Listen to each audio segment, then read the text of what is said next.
Good evening, everyone! Welcome back once again to Vicious Rants, and of course I'm your host, your YouTube messiah and often imitated, never duplicated superstar, Tim Vicious.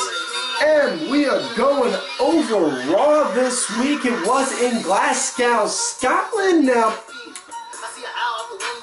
not gonna lie with you folks right here, this one just straight out sucked. You know? Now, I always try and be a bit of an optimist and give them the benefit of the doubt, but really, there was really nothing much for me to try and do on this one. So, overall score for Raw this week, I gotta give it a 4, like maybe a 4.5 out of 10. Now, before we go into that though, we gotta go and dust off that VCR, hit the rewind button, and talk about last week with the SmackDown Rewind. So, the big highlight from last week's SmackDown was the fact Dean Ambrose got a one-on-one match with AJ Styles. They wound up setting it up to where if Ambrose wins, he becomes #1 contender for the WWE World Heavyweight Championship. And Daniel Bryan made a stipulation. James Ellsworth is not allowed to be at ringside. Ambrose wound up tossing him out of the building. Ellsworth somehow found his way back into the building, started running circles around the ring, literally, where security couldn't chase him, which confused the hell out of me. How can the security, who is in reality the local indie wrestlers for that area, who, you know, looked pretty big and good stock, couldn't catch a skinny little guy like that who looks like he hasn't seen a gym a day in his life? Really? I mean, what's next? Next thing you know, you're going to tell me that people start thinking Offspring are cool again and those tattoos Ellsworth has are going to be worth something, worthwhile? Ugh. But yeah, Ambrose won that match, so now he's the #1 contender. Also, they wound up announcing the final member for Team SmackDown's tag team for their Survivor Series tag teams. Trying to think on how to phrase it. Hold on, my brain's all sorts of fucked up. The SmackDown tag team division versus the Raw tag team division. There you go. That's on how to phrase it. So. And that match was Headbangers versus Usos, in which case, again, I am really confused because the Usos are Samoans, but they come out looking like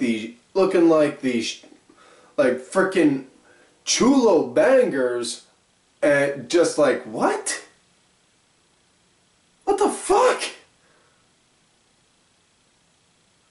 I mean, don't get me wrong, I understand. Heel, new look, new music, new attitude, all that shit, okay. But, nah? But yeah, Usos won, so it's going to be for Team SmackDown, American Alpha, Slater, Rhino, Usos, and the Hype Bros. I'm trying to remember, is there someone else? I don't know, my brain, like I said, my brain's sort of fucked up. Going against Raw's tag teams, which is the Club, Enzo and Cass, freaking Golden Truth, and New Day. So yeah, that should be it. But yeah, that was pretty much the highlights from last week's SmackDown right there, folks. Now, enough with the past, let's talk about the present so we can move into the future. Let's go over this week's Raw. Like I said, was in Glasgow. Normally the UK crowd's hyped, and I mean loud to no end. But for some odd reason, they made the tapes on this one. And now obviously the UK show's live over there for them, pre-recorded here for us in the States. But for some odd reason, man, it was like they were deader than when it's... I mean, TNA's shows over in the UK get more noise. So what the hell does that tell you? Anyways, the show starts off with the MILF in charge, Stephanie McMahon, coming out. Sorry, I had to stop these things from going into attack eyebrow mode. Don't ask. She comes out talking about on how Team Raw is going to beat Team SmackDown at Survivor Series and introduces everyone on it. Chris Jericho, Kevin Owens, Roman Reigns, Braun Strowman, and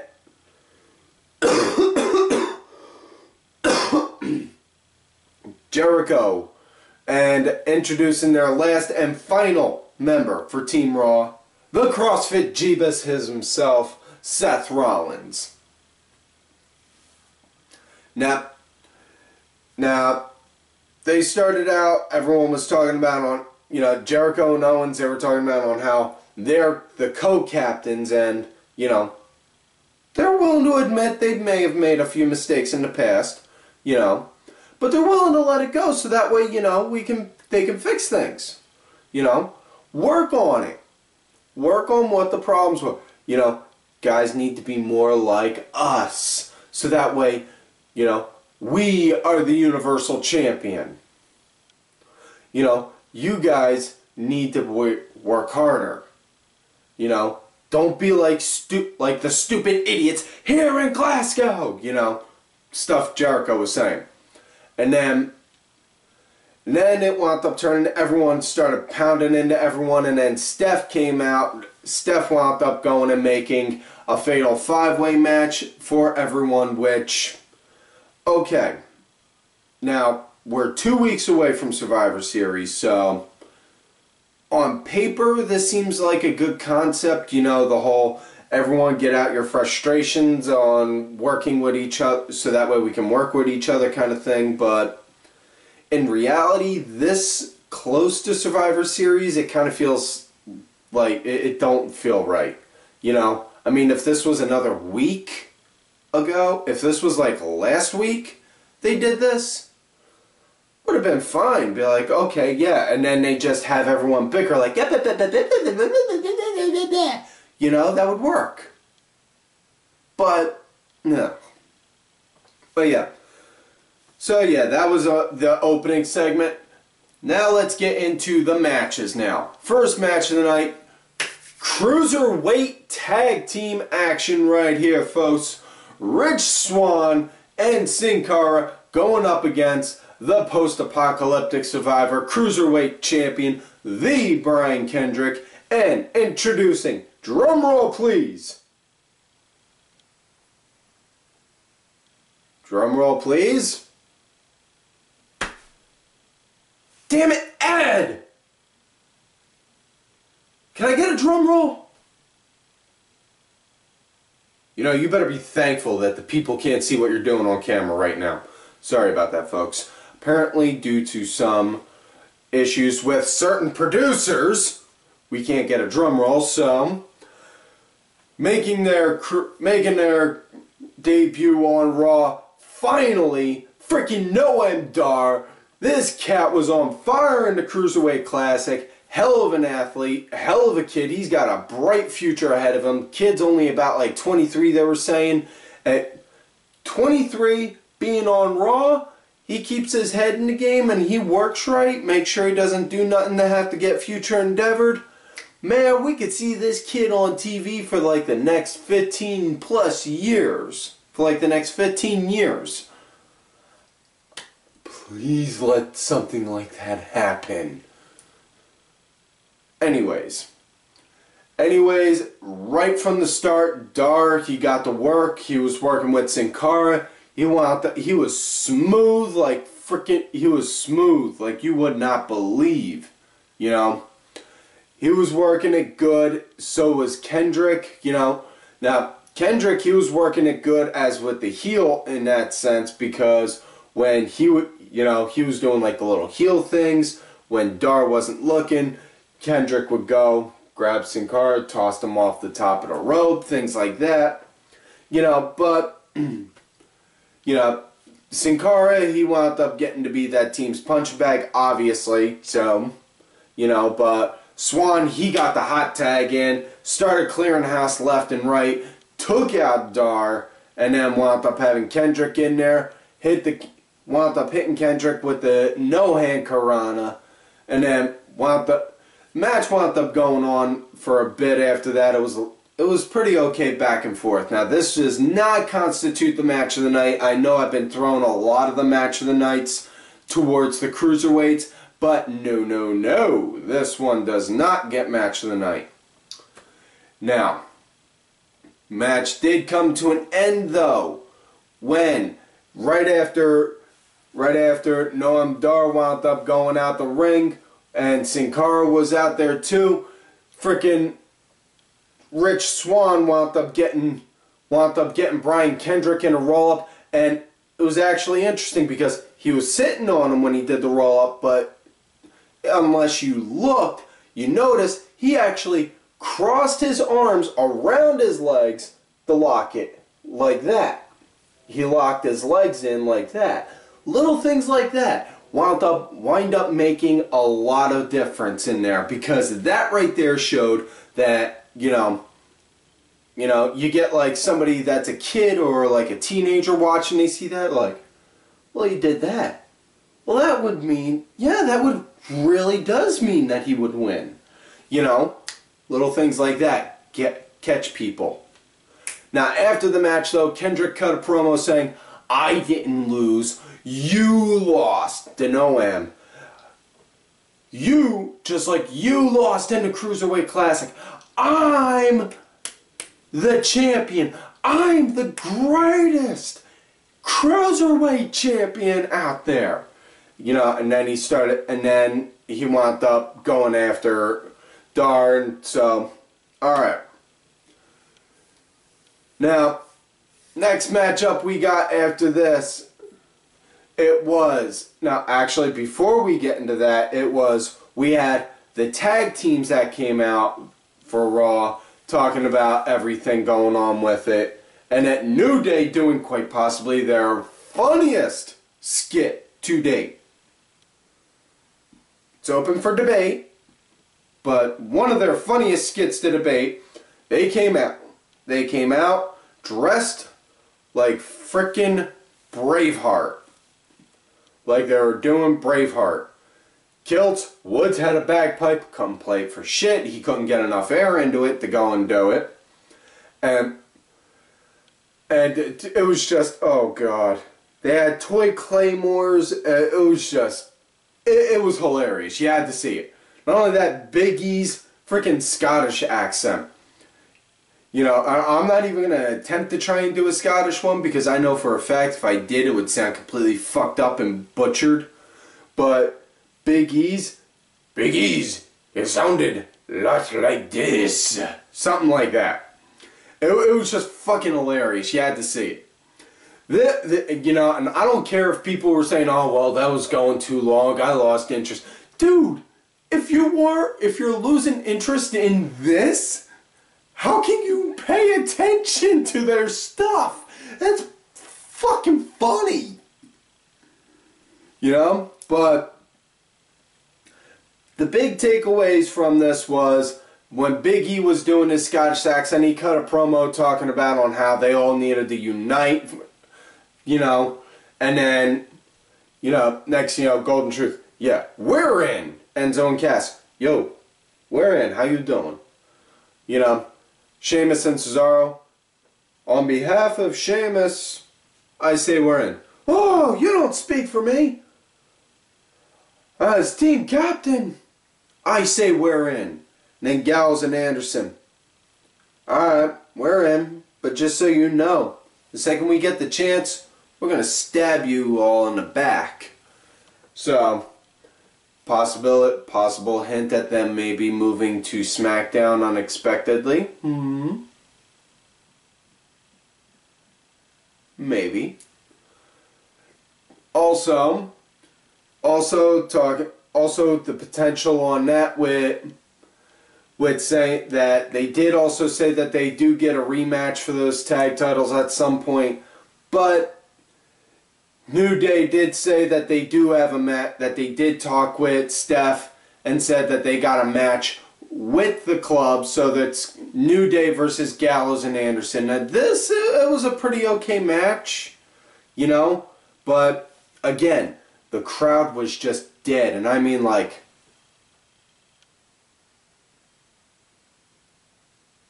that kind of dead. Like that kind of stone cold silent dead.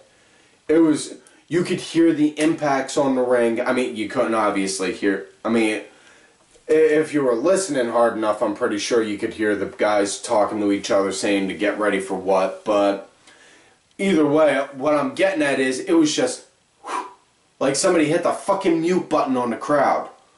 You know? In which case, seriously, Kevin Dunn, fuck you, and in case you couldn't tell, fuck you. You know? Yeah, that's it. Now, it was a pretty alright match though, but I mean, it was almost like the same kind of monotonous match we've seen a bazillion times with them. There wasn't anything that gave that wow factor, you know?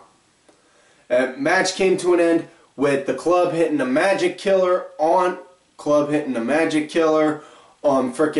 Kofi. So, yeah, all good. You know, like I said, the club, Gallows and Anderson, they need to start getting some more wins. And if they want to make them like we're here to kick ass and get paychecks kind of guys, make them in a sense kind of like APA, just minus the bodyguard thing, you know? Just like, alright, we're here to fight.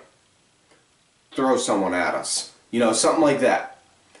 The next matchup we got, it was Golden Truth versus the Shining Stars. However, before I get into that, there is a story behind this match. Now, after this match, they did show a backstage segment with Goldust and Truth talking about on how they're excited for being in the tag team match for Survivor Series. And then Truth says he sold their spot in it for timeshare in Puerto Rico, and then Goldust wound up convincing Stephanie to give them a match against the Shining Stars, with the winners going and filling in that spot at Survivor Series.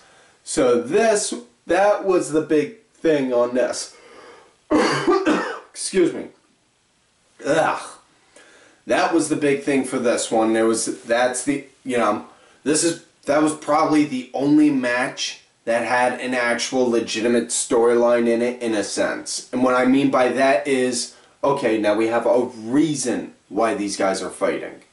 Not just pitting Guy A with Guy B for no random reason and then having Guy C come out to throw off Guy A.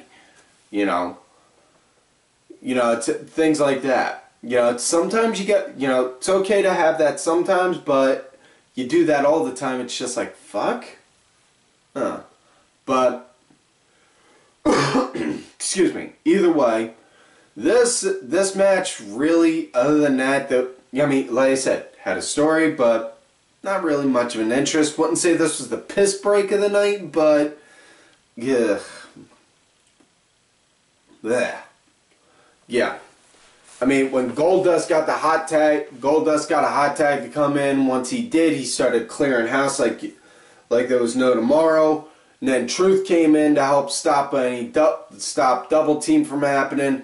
And then once that happened, I think it was, I don't know, one of them wound up doing the roll up on Goldust, had his feet up on the ropes, and then got the 1, 2, 3. So Shining Stars are now in there instead of Golden Truth. I'm sorry for the misconception earlier. I didn't want to spoil it until now. So it's pretty much safe to say Raw is now officially boned, considering who they have on their tag team for their tag team Raw, or for their tag team Survivor Series match. Yeah. Next matchup, though, it was a 6-woman tag match, and what led to that was, again, hyping up the Survivor Series teams. They brought out Charlotte, who then introduced the rest of her team, you know, Alicia Fox, Nia Jax, Bayley, and then Charlotte wound up saying, Now for our next partner, next member of Team Raw, it is somebody who's helped make me a better champion, somebody I have worked with, all of this, that, and the other. Dana Brooke! And then she came out and yeah. But at least she's not wearing that ugly onesie with the no back thing that I've been saying she needs to stop doing, you know. But yeah, Dana came out and then Cole wound up saying, Charlotte, that's not really her. That's not really who the partner is. This is it. And then out came Sasha Banks. In which case, the crowd went nuts. It was, you know, probably the second loudest pop of the night, short from Noam Dar getting his. But it was, yeah, that was it. And Sasha and Charlotte, them two started to squabble on the mic, which led to this match. It was a 6-woman tag match. Bayley, Sasha Banks, and Alicia Fox going against Nia Jax, Charlotte, and Dana Brooke. In which case, this match, yeah.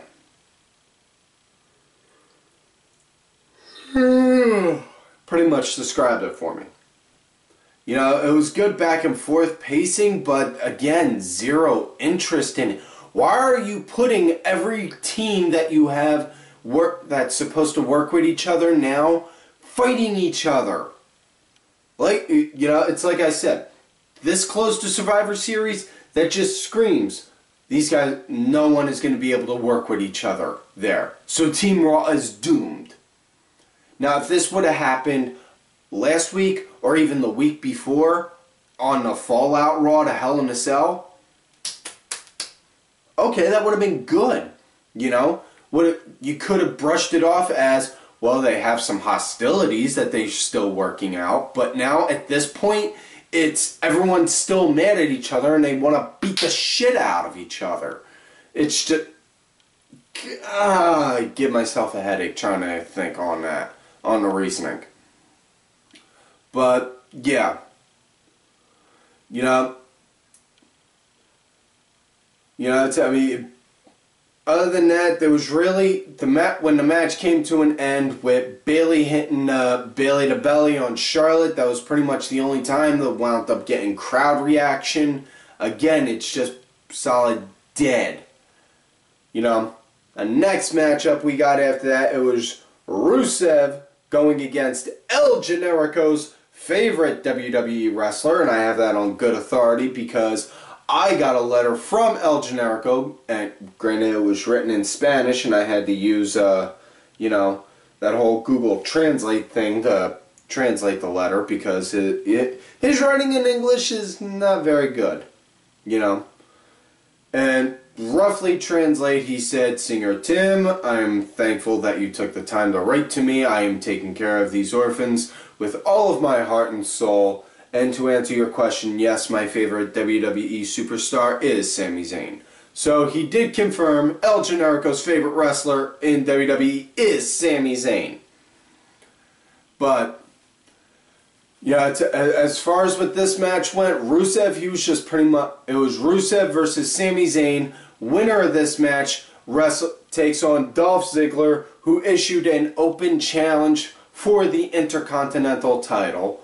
And Rusev, he was just pretty much overpowering Sami throughout the entire match. And I feel kind of sad on this sense because Sami, since the draft split, has been given the short end of the stick, you know. And this is Taz's own words, so please do not go and say I'm copying or stealing from someone because I'm giving that disclaimer now. Not my words. These are his, but I'm agreeing with him on this. It feels like it's almost in a sense like Vince is saying, you know, that I'm still in charge because he's having guys who are like Sami, who are obviously top tier guys, you know, doing squash matches and being on the ass end of ass kickings, you know, more so than not. You know, something like that. Obviously Taz said a little more. I was just, you know, paraphrasing it, but yeah. It's kind of sad in that sense, you know. But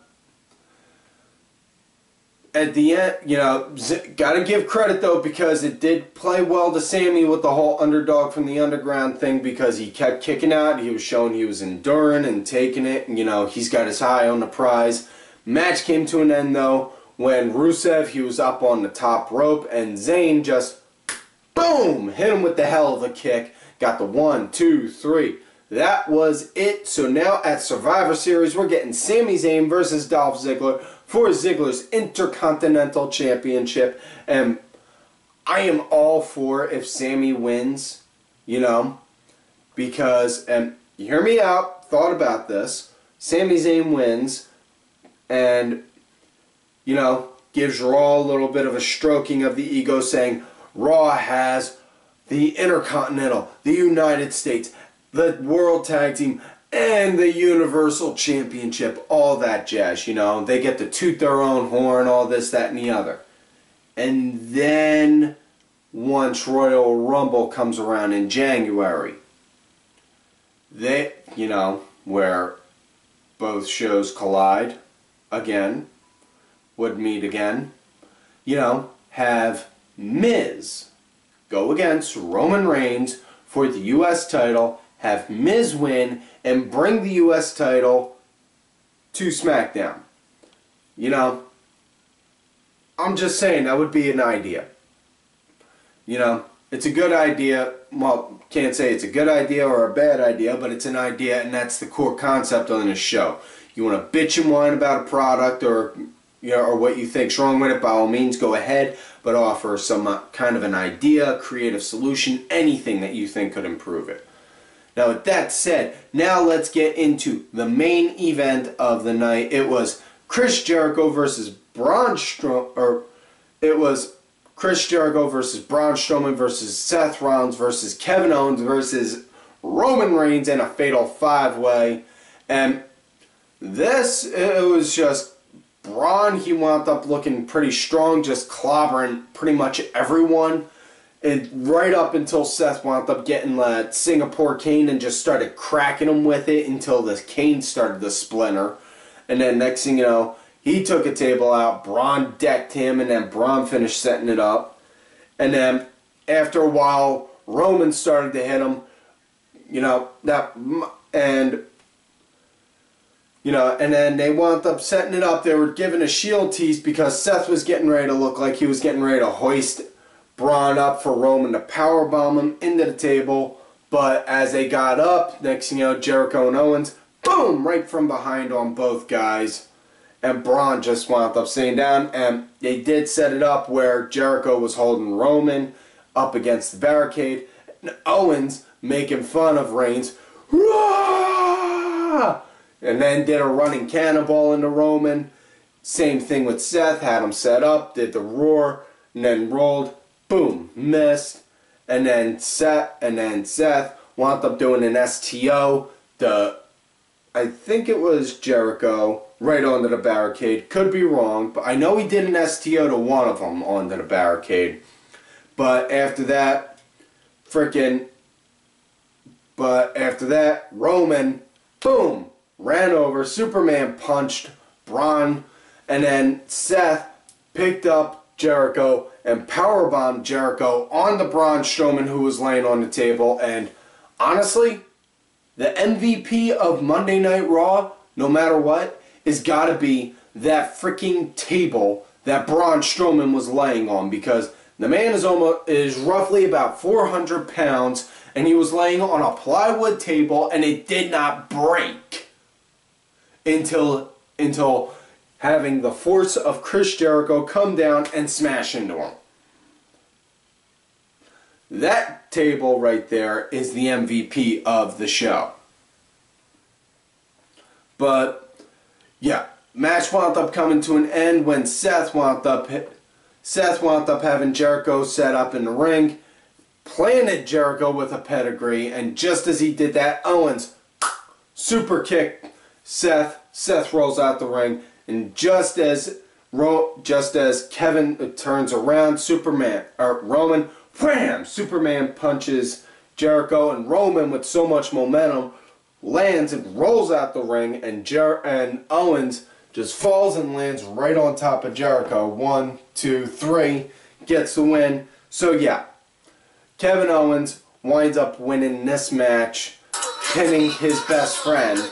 You know, now, but yeah, that was it for that. That was it for Raw. Like I said, fingers crossed, really, next week is better, especially since they're billing that Lesnar and Goldberg are supposed to be face-to-face.